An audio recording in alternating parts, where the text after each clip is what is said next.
मुच्यते। ओम शांति शांति शांति। बोलिए गीता मात की जय। गजानन गणपति भगवान की। આપણે ગીતાજીના ચોથા અધ્યાય જ્ઞાન કર્મ અને સંન્યાસ યોગના પ્રથમ શ્લોકનું વિવરણ સમજી રહ્યા છીએ. જ્ઞાનના અવાજ પ્રતીક શ્રી ગણેશના દિવસો હમણાં ચાલે છે અને આપણી સન્મુખ જ્યારે મંગલ મૂર્તિ શ્રી ગણેશની પ્રતિમા બિરાજે છે ત્યારે અને તેની ભાવ પ્રતિષ્ઠા થઈ છે ત્યારે ગણેશ તત્વ આપણે સમજવાનો પ્રયત્ન કરીએ. વક્રતુંડ મહાકાય સૂર્યકોટિ સમપ્રભ નિર્વિઘ્નમ કુરુ મે દેવ સર્વકાર્યેષુ સર્વદા. આ ગણપતિની સ્તુતિનો શ્લોક શાસ્ત્રોમાં બહુ જ પ્રસિદ્ધ છે. ગણેશ તત્વને સમજતા પહેલા શ્રીમદ ભગવદ્ ગીતાના એક સિદ્ધાંતને સમજી લે. કારણ કે આપણે કોઈ પણ તત્વનું મૂલ્યાંકન શ્રીમદ ભગવદ્ ગીતાના તત્વજ્ઞાનને આધારે સમજીએ છીએ. અને ગીતામાં એક પણ વાત એવી નથી કે જે વાત ભગવાને તેનું ઉલ્લેખ ન કરે. ગીતાનો એક સિદ્ધાંત આપણા મનમાં બહુ જ સ્પષ્ટ હોવો જોઈએ, તો આપણી મનની બધી જ મૂંઝવણો, આપણી મનના તમામ શંકાઓ નીકળી જશે. ભગવાને ગીતામાં એક વાત કહી કે આ સૃષ્ટિમાં એક જ તત્વ અસ્તિત્વ ધરાવે છે. આ સૃષ્ટિમાં એક જ તત્વ છે અને પરમ તત્વ જ્યારે જુદા જુદા રૂપો ધારણ કરે ત્યારે અજ્ઞાનને કારણે આપણે એમ માની લઈએ છીએ કે ઘણા બધા દેવો હશે, ઘણા બધા ઈશ્વર હશે. આપણું અજ્ઞાન છે. કારણ કે ઈશ્વર એક જ હોય. અને એક વસ્તુ બહુ જ સ્પષ્ટ છે, એકેશ્વરવાદનો સિદ્ધાંત આપણી સંસ્કૃતિએ, વૈદિક વિચારધારા અને તમામ શાસ્ત્રોએ માન્ય કર્યો છે. અને એ જ સિદ્ધાંત દુનિયાના તમામ ધર્મો એ સમજે છે અને માને છે. ફિલોસોફી એકેશ્વરવાદની જ હોય. અનેકેશ્વરવાદ ક્યારે પણ હોઈ શકે. ઈશ્વર એક જ હોય અને એ ઈશ્વર એક જ છે એમ માનીએ ત્યારે જ આખો સિદ્ધાંત તાર્કિક બને અને તાત્વિક બને. તો જ લોજિકલ છે અને ફિલોસોફિકલ છે. જો આપણે હિન્દુઓનો દેવ જુદો ગણીએ ઈશ્વર, મુસ્લિમોનો ઈશ્વર જુદો ગણીએ, ક્રિશ્ચનોનો ઈશ્વર જુદો ગણીએ, તો માનવ આકૃતિ એક ના હોય છે. આ સૃષ્ટિના સર્જનમાં ઐક્ય ના હોય. આ સૃષ્ટિ જુદી જુદી હોય. હિન્દુઓનો ઈશ્વર જુદો હોય તો હિન્દુઓના ઈશ્વરનું માનવ સર્જન જુદું હોય, એની આકૃતિ જુદી હોય. મુસ્લિમોનો ઈશ્વર જુદો હોય તે માનવ આકૃતિ જુદી હોય. પરંતુ પ્રત્યક્ષમાં આપણો અનુભવ એવો છે કે આ સૃષ્ટિની સમગ્ર વ્યવસ્થા એ સંતુલિત છે અને એક ધારી વ્યવસ્થા છે, એક સૂત્રથી જળવાયેલી છે. એનો અર્થ જ એ થયો કે સૃષ્ટિમાં એકેશ્વરવાદ છે, અનેકેશ્વરવાદ નથી.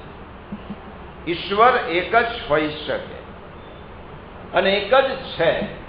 અને ઉપનિષદોએ હજારો વર્ષો પહેલા ઉપનિષદના ઋષિએ કહ્યું, એકમ સત વિપ્રા બહુધા વદંત. સત્ય એક જ છે. એને જુદા જુદા લોકો જુદી જુદી રીતે જુએ છે. સત્ય એક જ છે. એકમ સત વિપ્રા બહુધા વદંતી. સત્ય એક હોય પણ એને જોનારાની દ્રષ્ટિ જુદી જુદી હોય. ધાર્મિક જુદા જુદા ધર્મોની દ્રષ્ટિએ વાત કરીએ તો તેને કોઈ કૃષ્ણ રૂપે માને, કોઈ ક્રાઇસ્ટ રૂપે સમજે, કોઈ ખુદા રૂપે સમજે, પરંતુ આ જુદા નથી. આ ભેદ તત્વજ્ઞાનના નથી, આ ભેદ સંપ્રદાયના છે, ધર્મોના છે. તાત્વિક રીતે આ ભેદ નથી. ફિલોસોફીની દ્રષ્ટિએ તો એક જ ઈશ્વર છે. અને આ જ વાત પુષ્પદંત કવિએ કહી છે કે રુચિનામ વૈચિત્ર્યાત દ્રજુ કુટિલ નાના પથજુષામ નૃણામેકો ગમ્ય સ્વમશી પયતામ સન્નિતૈવ રુચિનામ વૈચિત્ર્યા. દરેક માણસ પોતાની રુચિ પ્રમાણે દેવતાની પ્રતિમા પસંદ કરે. અને એ રુચિ કેવી હોય? શ્રીમદ ભગવદ્ ગીતામાં કહ્યું, સાત્વિક, તામસ, રાજસ, નિર્ગુણ, આ બધી માણસના સ્વભાવ પ્રમાણે એ દેવને પસંદ કરે, એ દેવની પ્રતિમાને પસંદ કરે. જેની શૃંગારિક રુચિ છે એને કૃષ્ણનું રૂપ પસંદ આવે. જેનામાં તેજ તત્વ વધારે છે એને મહાકાલીની વિકરાળ પ્રતિમા એને ગમતી હોય. જે શાંત છે એને શિવનું શાંત સ્વરૂપ ગમતું, અને જે સ્થિર છે એને શ્રી ગણેશની પ્રતિમા, ગણેશની સ્વરૂપ વધારે રૂચતું હોય. રુચિનામ વૈચિત્ર્યાત દ્રજુ કુટિલ નાના પથજુષામ. અને એટલા જ માટે રુચિ પ્રમાણે જ્યારે દેવતાઓની પસંદગી થાય ત્યારે જુદા જુદા પંથોનું નિર્માણ થાય. ઘણા લોકો ટીકા કરે કે હિન્દુ ધર્મમાં ઘણા બધા દેવો છે, ઘણા બધા પંથો છે. આ ઘણા બધા દેવો અને ઘણા બધા પંથો આનું આભૂષણ છે, આનું દૂષણ નથી.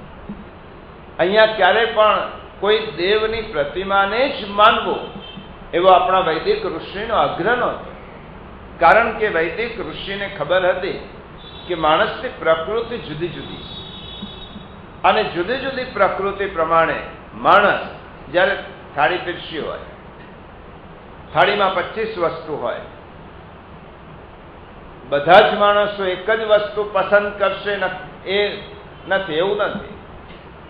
કોઈ પહેલી વસ્તુ આ પસંદ કરે, કોઈ બીજી ભલે, કોઈ ત્રીજી કરે, કોઈ ચોથી કરે.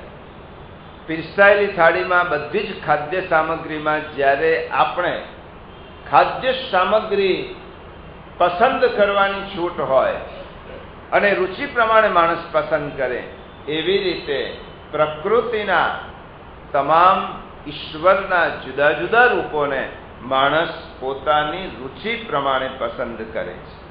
અને ગીતાના 7મા અધ્યાયમાં 7મા શ્લોકમાં ભગવાને સ્પષ્ટ કર્યું છે. જુઓ, 7મો અધ્યાય 7મો શ્લોક, પાન નંબર 121. અધ્યાય 7, 121 પાન, 7મો શ્લોક. મત્તઃ પરતરમ નાન્યત કિંચિદસ્તિ ધનંજય મયી સર્વમિદં પ્રોતમ સૂત્રે મણિગણા ઇવ. હે ધનંજય, મારા સિવાય, આ ગીતાના શબ્દો બરાબર સમજો, મારા સિવાય બીજું કોઈ પણ પરમ કારણ નથી. આ આખું જગત દોરામાં પરોવાયેલા મણિઓની પેઠે મારામાં ગૂંથાયેલું છે. આ ભારતની વાત નથી કરી. આખું જગત, આખી સૃષ્ટિ મારામાં ગૂંથાયેલી છે. અને ભગવાને મારા સિવાય બીજું કોઈ પણ પરમ કારણ નથી. આખું જગત દોરામાં મણિઓની જેમ મારામાં પરોવાયેલું છે. એટલે એક સિદ્ધાંત એ થયો કે આ જગતમાં એક જ તત્વનું અસ્તિત્વ છે. ગીતાના અધ્યયનશીલ લોકોએ ગીતાના શાશ્વત સિદ્ધાંતો એ આપણા મનમાં સ્પષ્ટ હોવા જોઈએ. એક જ તત્વનું અસ્તિત્વ છે. પણ જ્યારે એ જ તત્વ વિવિધ રૂપ ધારણ કરે ત્યારે ભગવાનના જે રૂપોમાં જેની જેની રુચિ થાય તે રૂપને માણસ ભજવા, પૂજવા કે માનવા લાગે. એનો અર્થ એ બીજાને માને છે એમ નહીં, પરંતુ તેની રુચિ જે રૂપમાં થાય તે રૂપને તે પૂજવા લાગે, તેનું અર્ચન કરવા લાગે. અને તે સ્વરૂપમાં જ ભગવાન જ તેની આસ્થા દ્રઢ કરે છે. આ બીજો સિદ્ધાંત. શ્રીમદ ભગવદ્ ગીતાનો બીજો સિદ્ધાંત અને 7મા અધ્યાયમાં જ જુઓ 21મો અને 22મો શ્લોક. હું ફરી કહું કે શ્રીમદ ભગવદ્ ગીતામાં કોઈ પણ પ્રશ્નનું સમાધાન છે. 21મો અને 22મો શ્લોક. 21મો શ્લોક પાન નંબર 125. યો યો યામ તનુમ ભક્તઃ શ્રદ્ધયાર્ચિતુમિચ્છતિ તસ્ય તસ્યાચલાં શ્રદ્ધાં તામેવ વિદધામ્યહમ. જે સકામ ભક્ત, અહીંયા ભગવાને શબ્દ વાપર્યો છે સકામ ભક્ત. ભક્તિના બે પ્રકાર છે, જ્યારે આવશે ત્યારે સમજીશું.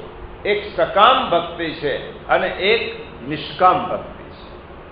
સકામ ભક્તિ એટલે માણસ બીજાની પાસે હાથ લંબાવે એના કરતા એ ભગવાનની પાસે જ માગે, એ શાસ્ત્રોએ ના નથી પાડી. એ ઉચિત નથી. ભગવાનની પાસે પણ માગવું એ ગીતાની અને મહાપ્રભુજીના સિદ્ધાંતની દ્રષ્ટિએ એ યોગ્ય નથી. પરંતુ તમે બીજા પાસે હાથ લંબાવો એના કરતા સૃષ્ટિના સર્જકને જ કહો, એટલા માટે એ સકામ ભક્તિ કહેવાય. અને જેને કશું પણ નથી જોઈતું અને ભગવાનની અર્ચના કરે છે એને નિષ્કામ ભક્તિ કહેવાય. અહીંયા ભગવાન કહે છે જે સકામ ભક્ત જે દેવતાના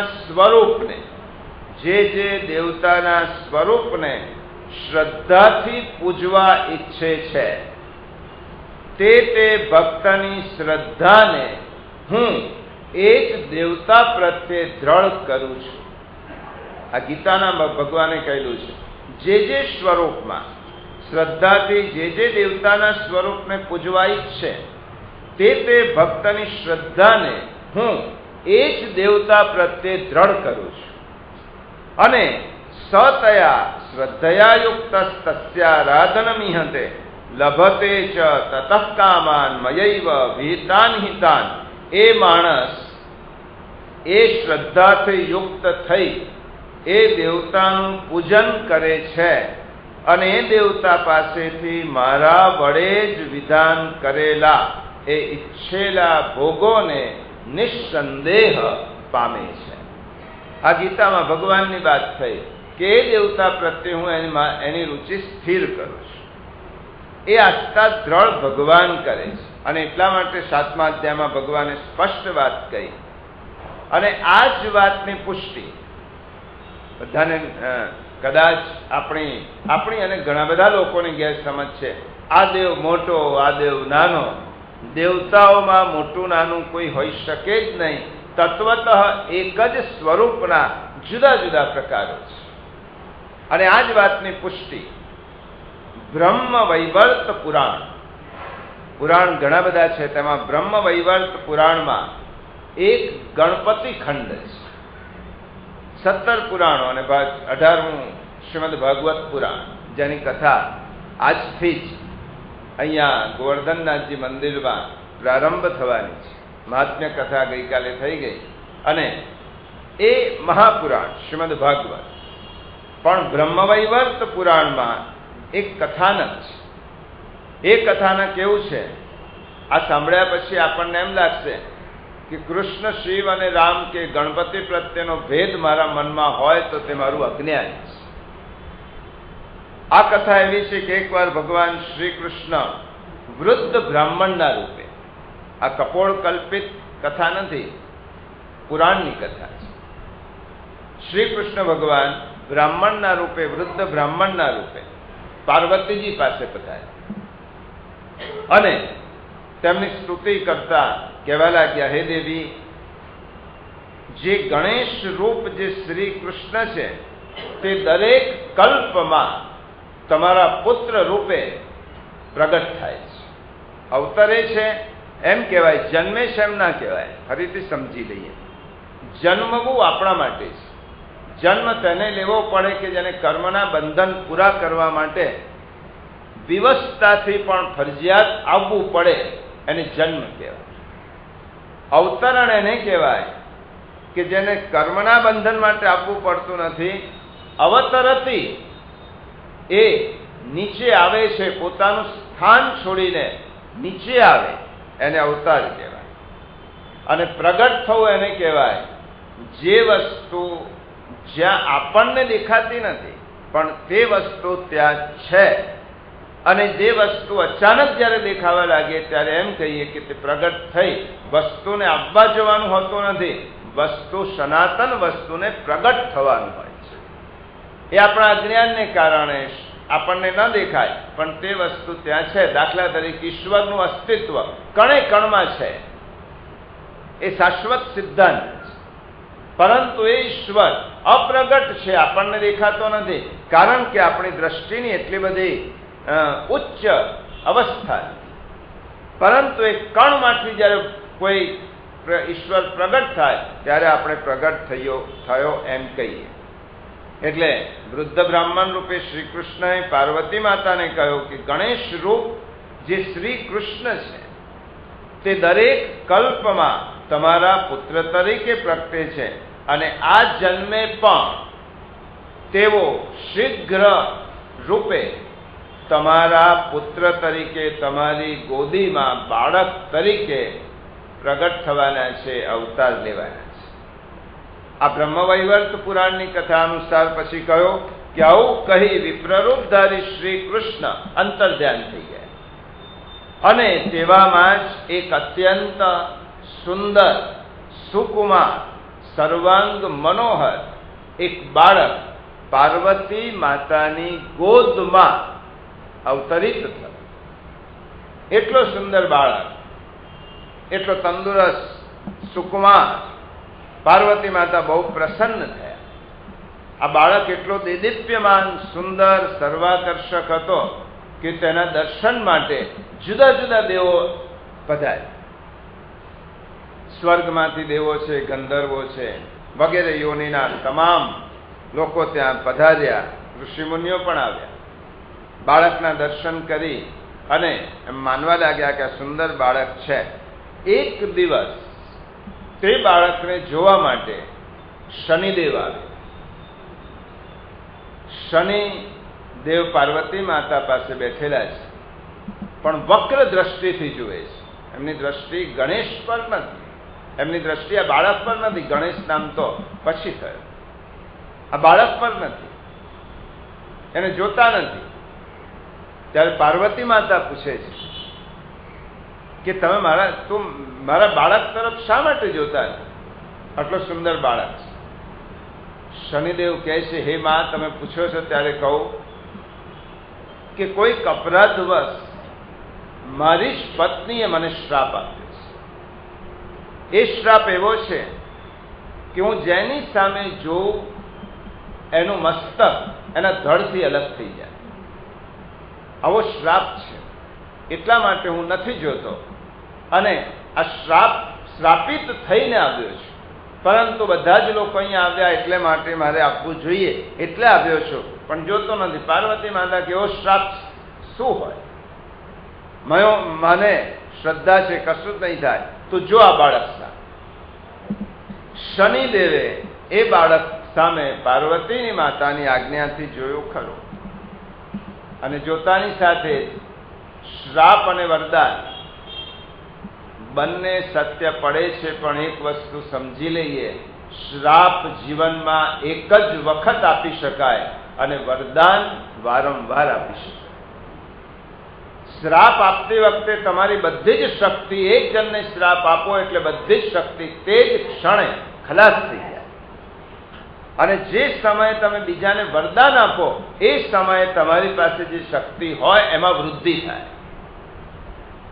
વરદાન એટલે બીજાનું સારું ઈચ્છવું, બીજાના કલ્યાણની ભાવના કરવી, એને વરદાન કહેવાય.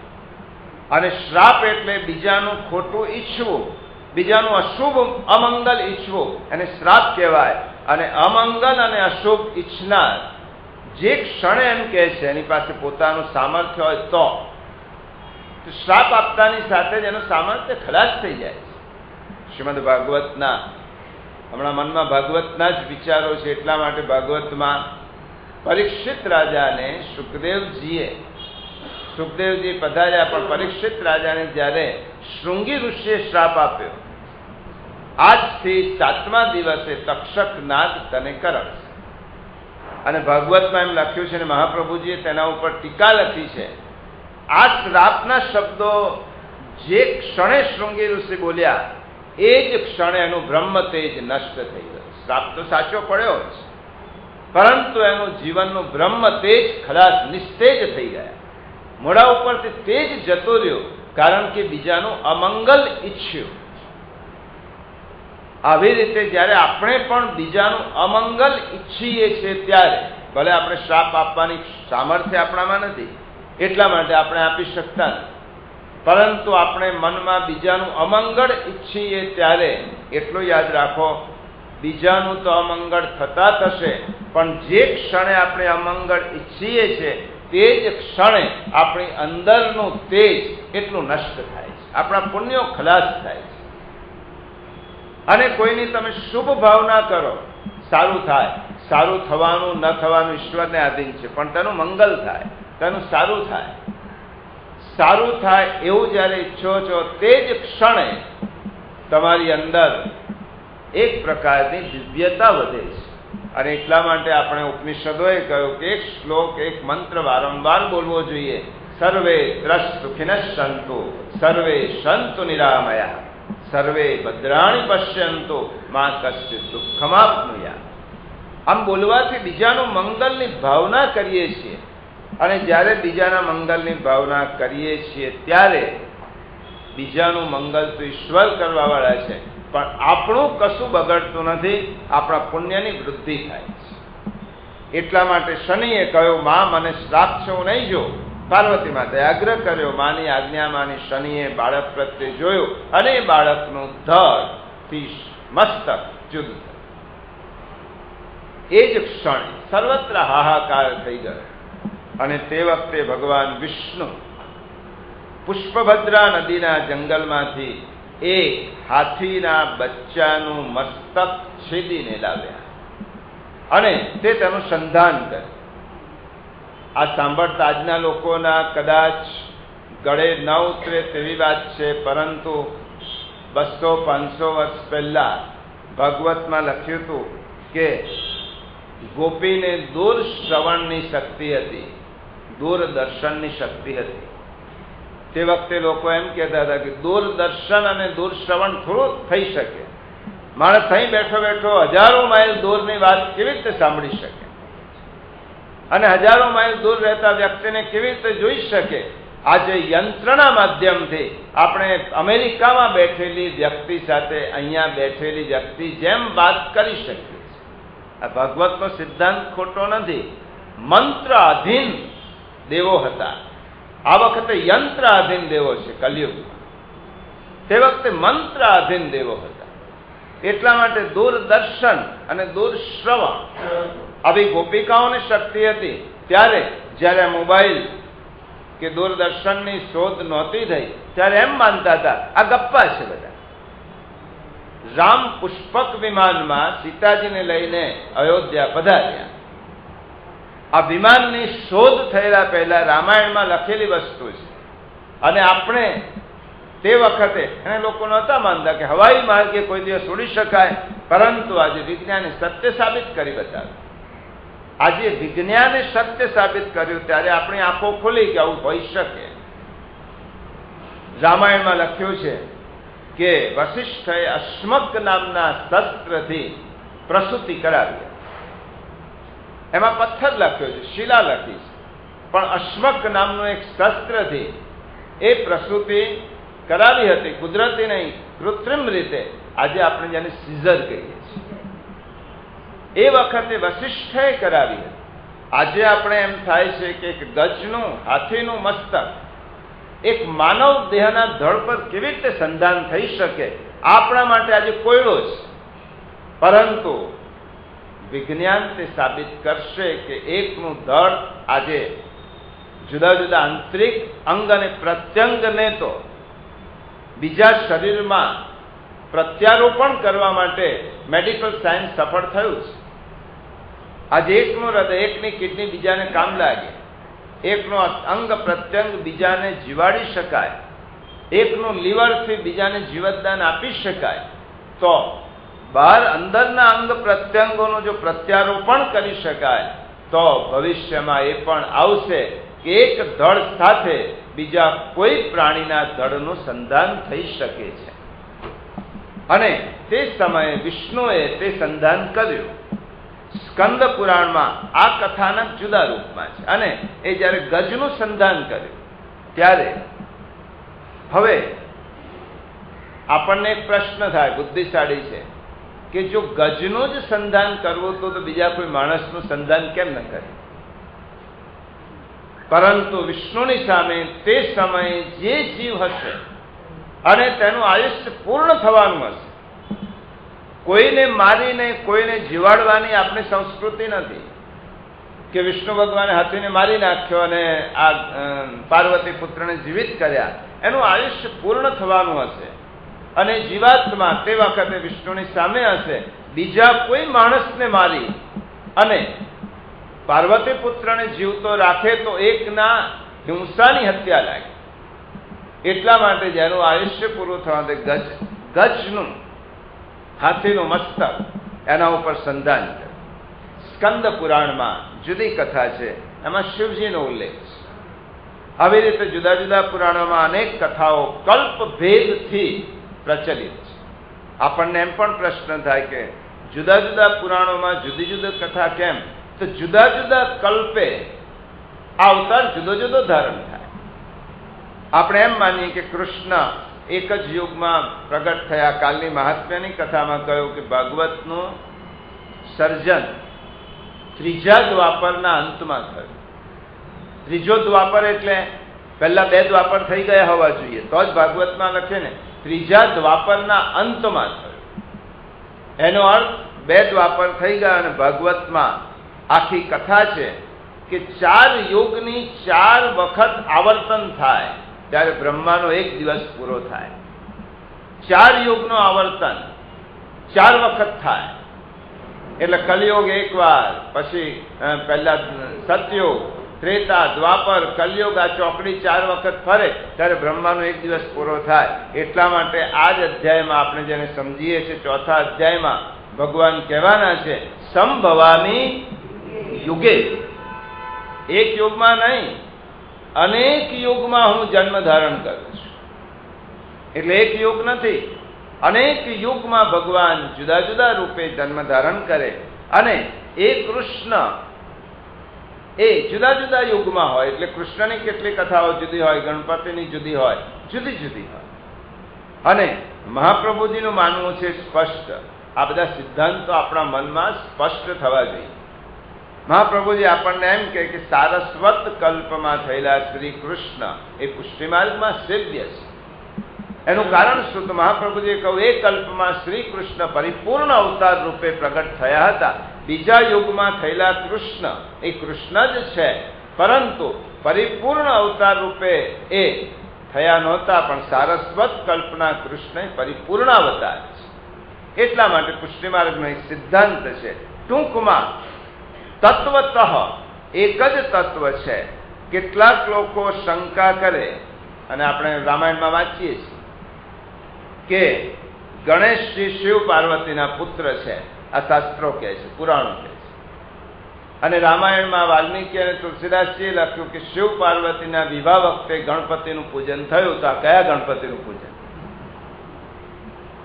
જો એમના જ પુત્ર છે અને એમના લગ્ન વખતે ગણપતિની સ્થાપના કરી, તો કયા ગણપતિ, કયા ગણેશ? એટલે સ્પષ્ટ થાય છે કે વાસ્તવમાં ગણેશજી કોઈના પુત્ર નથી, અનાદિ અને અનંત તત્વ છે. અને એક યુગમાં એ શિવ પાર્વતીના પુત્ર તરીકે જન્મ લે છે, અવતરે છે. પરંતુ ગણેશ તત્વ એ અનાદિ છે, અનંત છે. અને શિવજીના જે પુત્ર ગણેશ થયા એ ગણપતિનો અવતાર છે. ગજાનન ગણપતિનો અવતાર છે. ગણપતિનું દરેક યુગમાં આ જ સ્વરૂપ હોય એવું નક્કી નથી.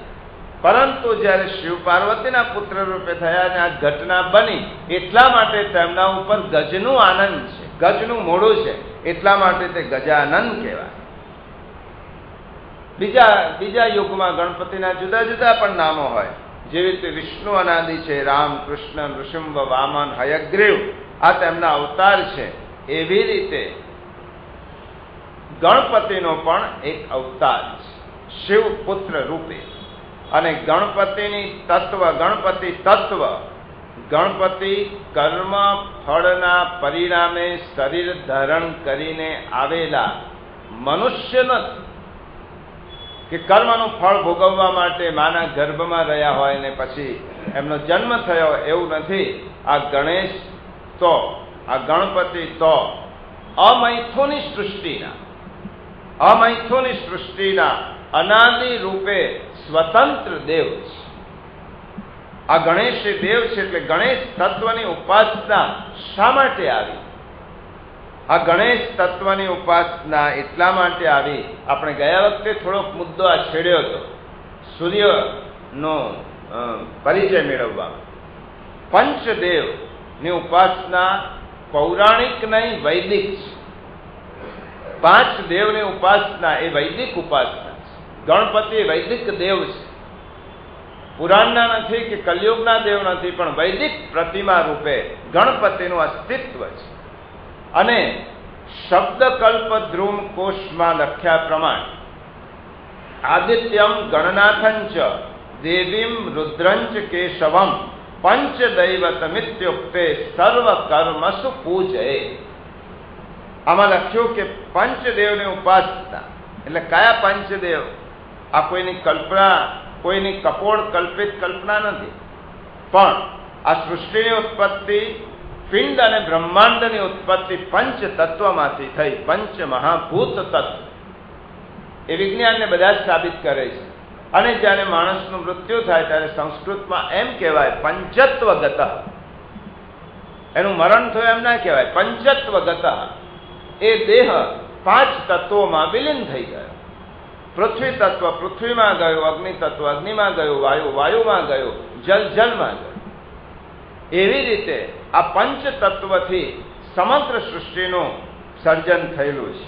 એટલે પ્રકૃતિના 5 તત્વો પૃથ્વી, જલ, તેજ, વાયુ અને આકાશ તરીકે 5 તત્વ પ્રસિદ્ધ છે. તેની પ્રતીતિ, તેની દરેક વ્યક્તિ વિજ્ઞાન પણ સ્વીકારે છે. માટે કયો હવે આ 5 તત્વની પૂજા રૂપે આપણા શાસ્ત્રોએ કહ્યું આકાશસ્યાધિપો વિષ્ણુ. આકાશના અધિપતિ ભગવાન વિષ્ણુ છે. અગ્રે અગ્નેશૈવ મહેશ્વરી. અગ્નિની અધિષ્ઠાતા દેવી એ મહેશ્વરી છે, દેવી છે.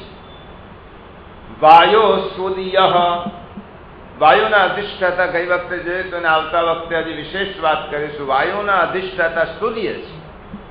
અને ક્ષિતેરીશો જીવનસ્ય ગણાપતિ. ક્ષિતેરીશો, ક્ષિત એટલે પૃથ્વી, પૃથ્વીના અધિપતિ શિવ છે.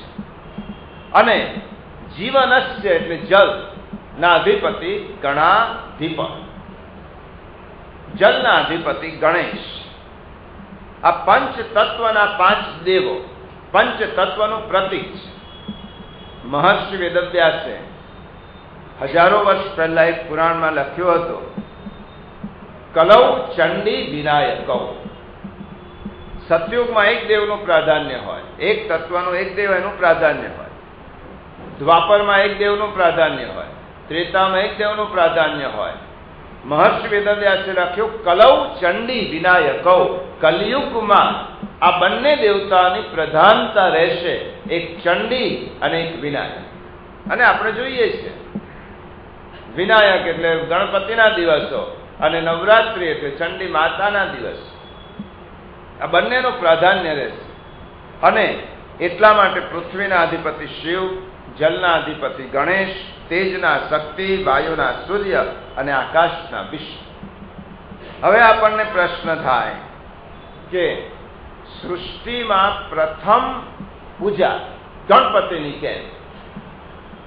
આપ સૌને નવાઈ લાગશે કે કોઈ પણ ધર્મ, હિન્દુ ધર્મ કે ભારતીય ધર્મ જે છે એમાં કોઈ પણ સંપ્રદાય હોય એમાં ગણેશની પૂજાને અગ્રસ્થાન, એ પછી સ્વામિનારાયણ સંપ્રદાય હોય, પુષ્ટિમાર્ગ હોય કે કોઈ પણ સંપ્રદાય, એમાં ગણપતિની પૂજાનું વિધાન છે.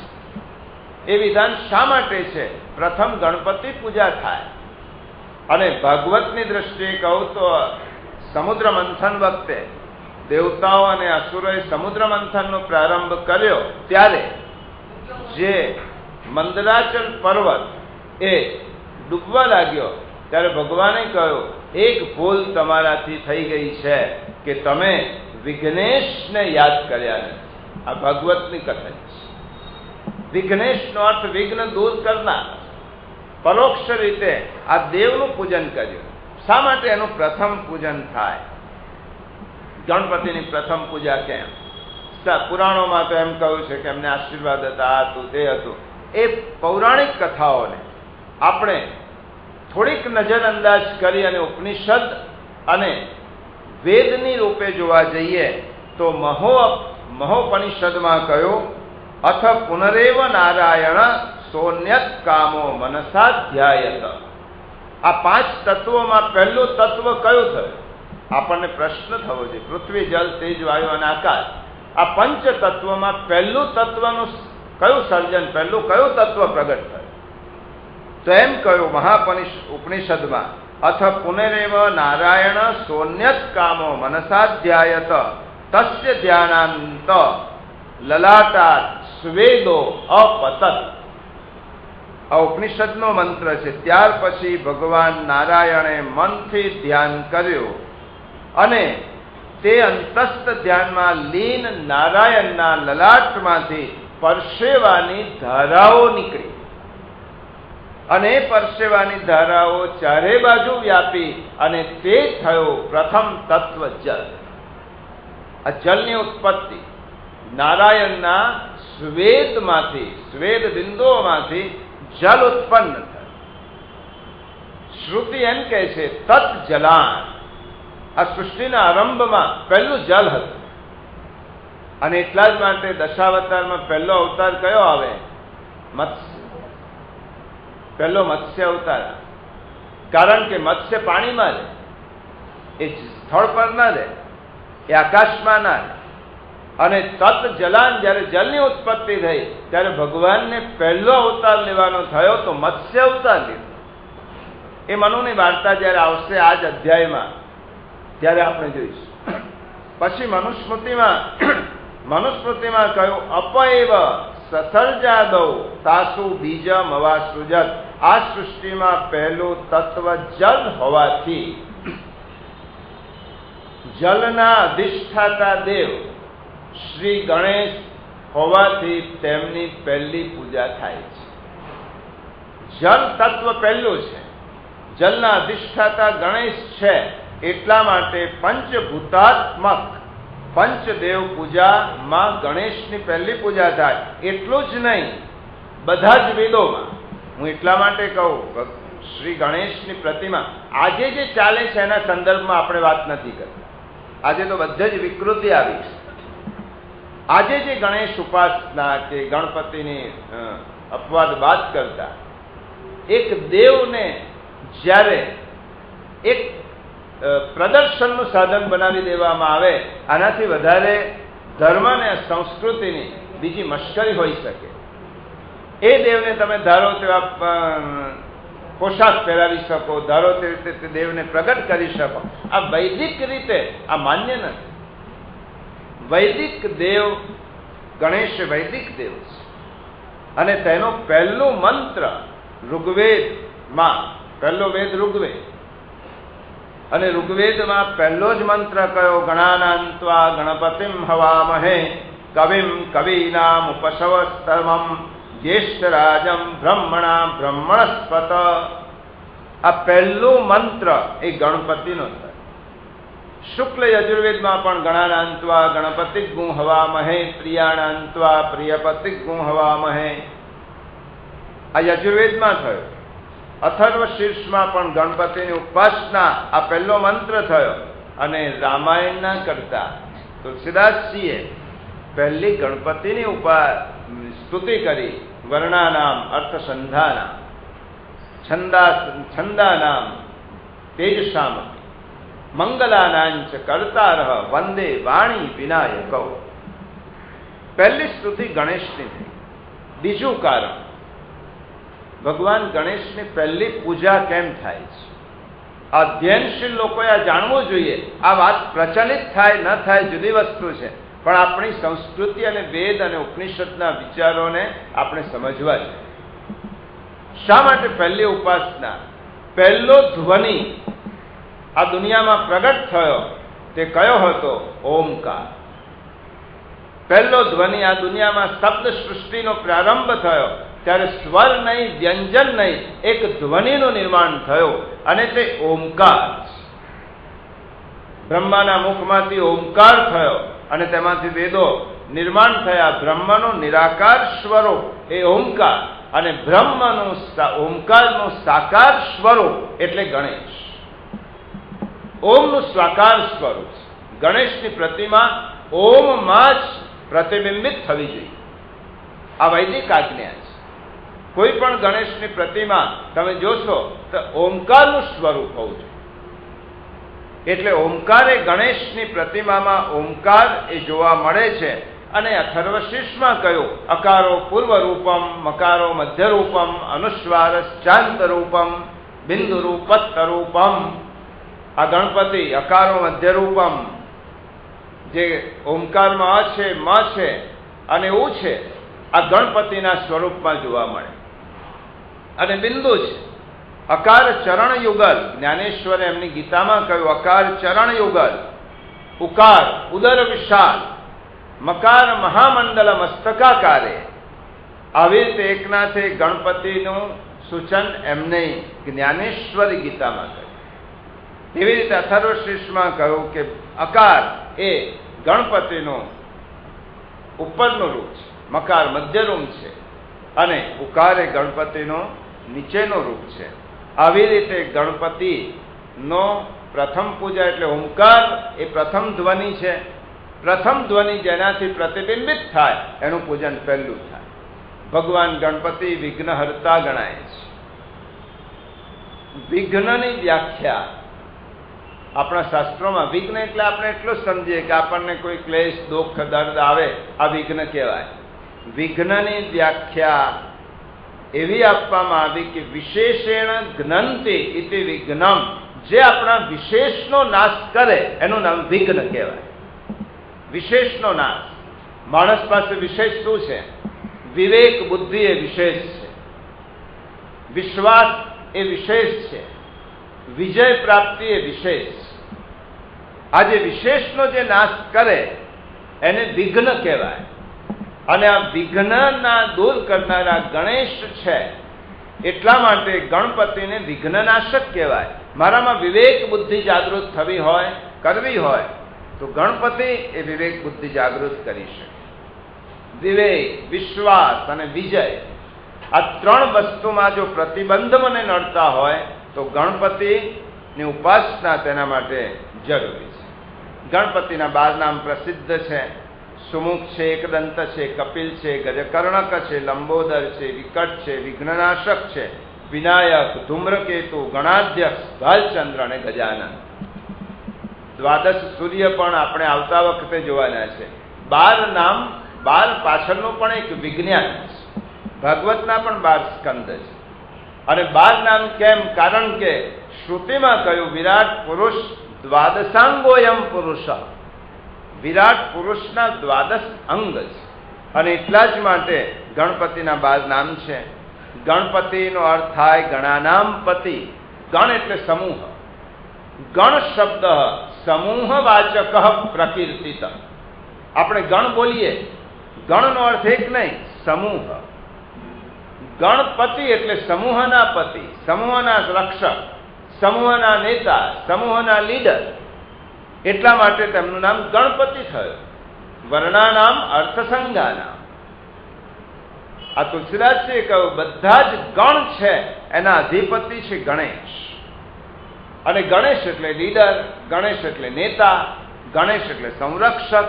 પતિ શબ્દ એટલે સંરક્ષક. પા ધાતુ, પા એટલે રક્ષણ કરવું, પા ઉપરથી પતિ થયો. પતિ એટલે આપણે અંગ્રેજીમાં હસબન્ડ બોલીએ છીએ, એ પતિ શબ્દનો ઇંગ્લિશ નથી. પતિ એટલે સંરક્ષક.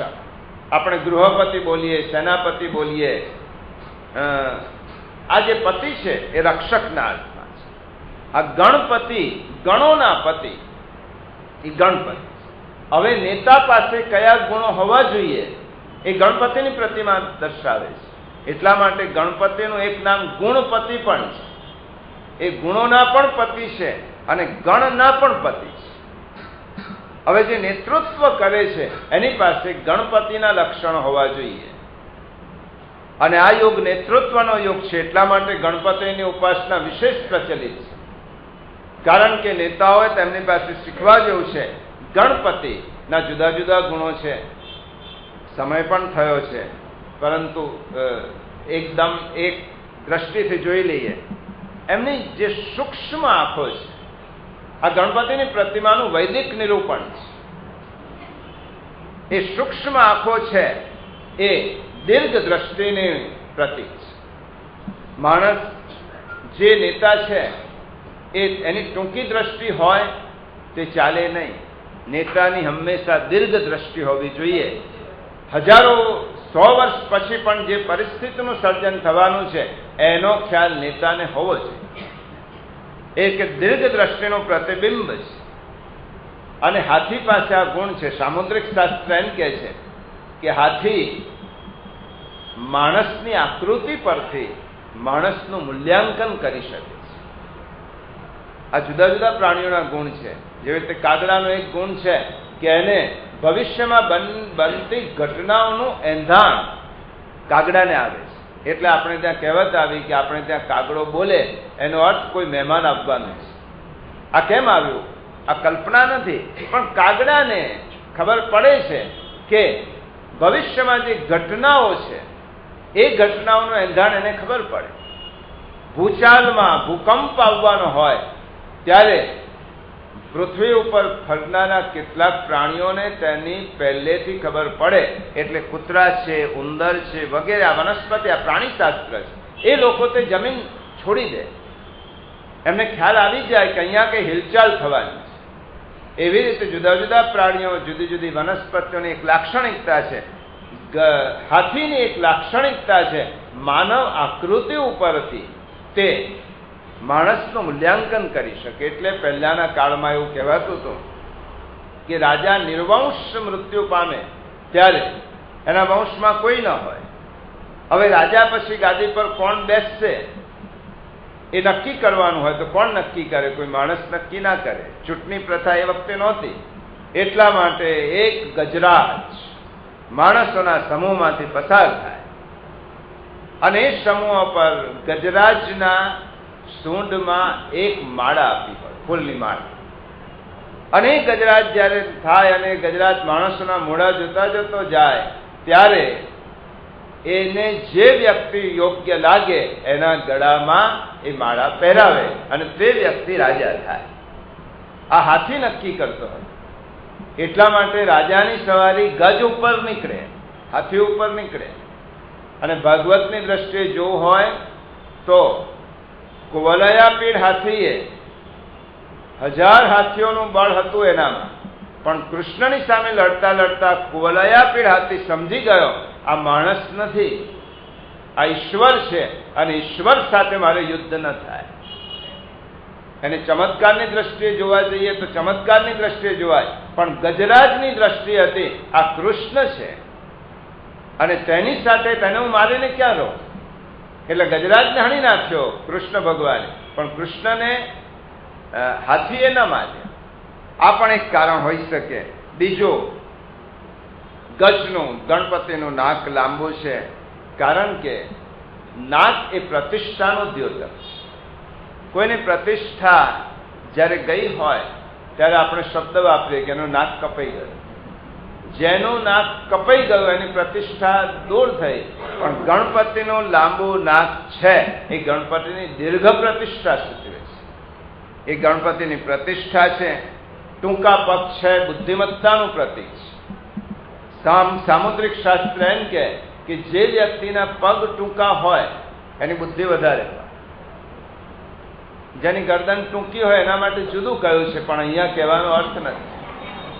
જુદા જુદા સામુદ્રિક શાસ્ત્રમાં આપણા શરીરના આજાનું બાહુ હોય એ માણસ રાજા થાય આ સામુદ્રિક શાસ્ત્રમાં કહ્યું, જેના હાથ બેઠા બેઠા ઘૂંટણને લાગે નહીં, ઊભા થયા પછી લાગે, એ માણસ આજાનુબાહુ કહેવાય. રામના આજાનુબાહુ હતા, એ વ્યક્તિ રાજા થાય. એટલા માટે ટૂંકા પગ એ બુદ્ધિમત્તાનું સૂચન કરે છે. ગણપતિની સૂંઢ એ ઔદાર્યનું પ્રતીક છે. હાથીની એક લાક્ષણિકતા છે, એની પાસે ખાવા મૂક્યું હશે તો હાથી પહેલા કોળીઓ લેતા પહેલા ચારે બાજુ ફેરી દેશે.